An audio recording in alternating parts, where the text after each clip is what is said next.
જય શ્રી કૃષ્ણ, રાધે રાધે. નમસ્કાર દર્શક મિત્રો, સ્વાગત છે તમારું સોનલ ડિવાઇન ભક્તિ ચેનલ ઉપર. શું તમે કોઈ એવા દેવી વિશે જાણો છો જેમના માત્ર એક ક્રોધથી આખી સૃષ્ટિ નિષ્પ્રાણ થઈ ગઈ હતી? એક એવા દેવી જેમના પ્રાગટ્ય માટે દેવોએ પોતાના જ માંસ અને લોહીની આહુતિ આપવી પડી હતી. હા, અત્યારે ચાલી રહેલી પાવન ગુપ્ત નવરાત્રિના આ ત્રીજા દિવસે આપણી આ ખાસ 10 મહાવિદ્યા સિરીઝના ત્રીજા ભાગમાં આપણે પ્રવેશ કરવા જઈ રહ્યા છીએ બ્રહ્માંડના સર્વોચ્ચ સૌંદર્ય, સત્તા અને સામ્રાજ્યના ચરણોમાં. આજે આપણે જાણીશું ત્રીજી મહાવિદ્યા માતા ત્રિપુરા સુંદરીના એવા શાસ્ત્રોક્ત રહસ્યો અને તેમની પૂજા પાછળનું વિજ્ઞાન જે તમારા જીવનની કાયાપલટ કરી શકે છે. જો તમે પણ સુખ, સમૃદ્ધિ અને પરમ આનંદ મેળવવા માંગો છો તો આજનો આ વિડીયો એક સેકન્ડ માટે પણ સ્કીપ કરતા નહીં. છેક સુધી વિડીયોમાં બન્યા રહેજો.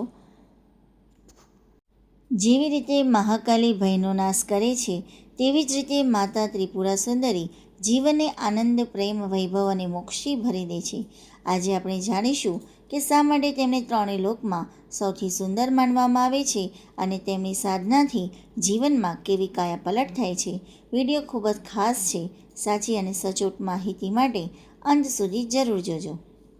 શાસ્ત્રોક્ત અને સચોટ ગ્રંથો, ખાસ કરીને બ્રહ્માંડ પુરાણના લલિતા મહાત્મ્ય અનુસાર માતા ત્રિપુર સુંદરીના પ્રાગટ્યની કથા અત્યંત દિવ્ય છે. જ્યારે ભગવાન શિવે પોતાની ત્રીજી આંખ ખોલીને કામદેવને ભસ્મ કરી દીધા ત્યારે તે ભસ્મમાંથી એક અત્યંત શક્તિશાળી અસુર પ્રગટ થયો જેનું નામ હતું ભંડાકુર.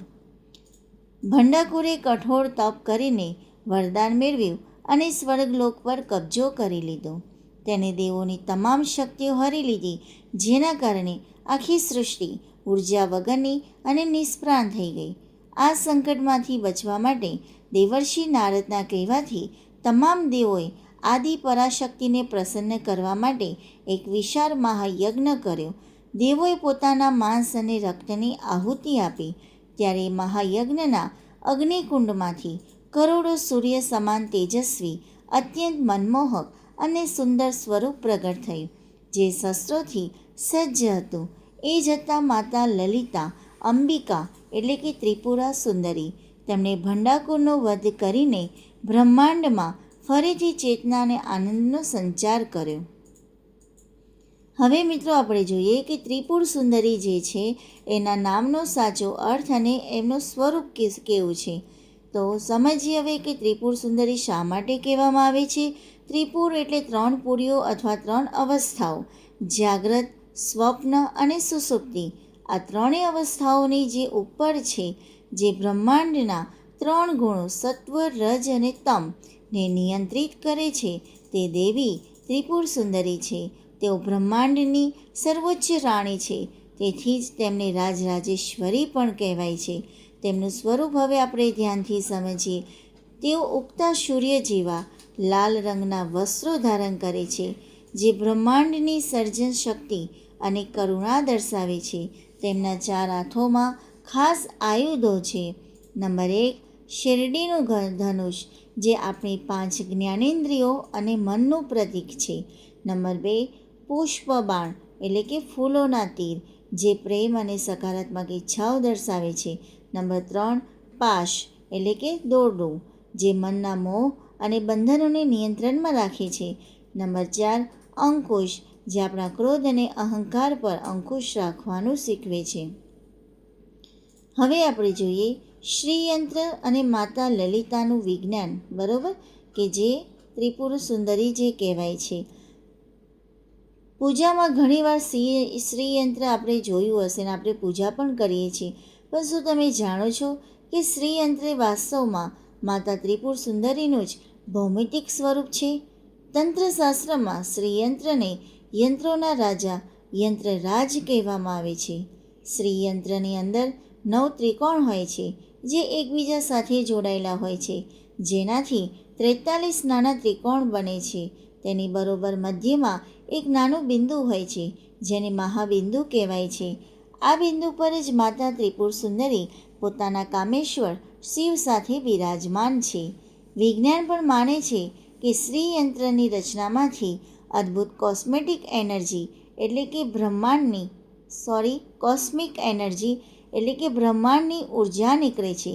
ઘરમાં સાચું શ્રીયંત્ર રાખવાથી વાસ્તુદોષ દૂર થાય છે અને નકારાત્મકતાનો નાશ થાય છે. હવે મિત્રો આપણે જોઈએ કે ગુપ્ત નવરાત્રિમાં શ્રીયંત્રનો અને જે માતા ત્રિપુરા સુંદરી જે છે એમની પૂજા, લાભ અને ગુપ્ત મંત્ર જોઈએ. ગુપ્ત નવરાત્રિના ત્રીજા દિવસે સામાન્ય લોકો ઘરમાં રહીને માતાની કૃપા કેવી રીતે મેળવી શકે? સરળ ઉપાય આપણે જોઈએ કે જો તમારા ઘરમાં શ્રીયંત્ર હોય તો ગુપ્ત નવરાત્રિમાં તેના ઉપર લાલ ગુલાબ અર્પણ કરો અથવા કંકુથી અર્ચન કરો. માતાને ખીરનો ભોગ ખૂબ પ્રિય છે. નંબર 2, ફળશ્રુતિ. માતા ત્રિપુર સુંદરીની આરાધનાથી જીવનમાં ક્યારેય ધન, વૈભવ, માન, સન્માન કે પ્રેમની કમી રહેતી નથી. તેઓ ભોગ અને મોક્ષ બંને એક સાથે આપનારા દેવી છે. સિદ્ધ મંત્ર આપણે જોઈએ.